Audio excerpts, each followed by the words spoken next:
ពេលជាមួយគ្នានេះដែលគ្មានការព្រួយបារម្ភក៏អាចជាប់ទាក់ទងនឹងច្បាប់នៃទីក្រុងគ្មានការព្រួយបារម្ភដែលអនុញ្ញាតឲ្យគីងមូចាប់យកអំណាចនៃសង្កាត់ដោយឥតគិតថ្លៃនៅពេលការវាបញ្ចេញសមត្ថភាពប្រយុទ្ធលើសពីសមត្ថភាពរបស់ខ្លួន ជាងនេះទៅទៀតអត្ថិភាពនៃដាវគ្មានកង្វល់បានទាក់ទាញការចាប់អារម្មណ៍និងការលោភលន់របស់បក្សពួកជាច្រើនយ៉ាងណាមិញវាមិនត្រឹមតែជាអាវុធដ៏មានអានុភាពប៉ុណ្ណោះទេ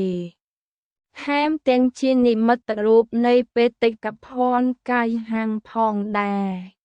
សម្រាប់អ្នកទាំងឡាយណាដែលប្រាថ្នាចង់បានអំណាចកាន់តែខ្លាំងនិងការស្វែងរកអាណាចក្រខ្ពស់ដាវគ្មានកង្វល់ច្បាស់ជាកំណប់ទ្រព្យដ៏គួរឲ្យទាក់ទាញបំផុត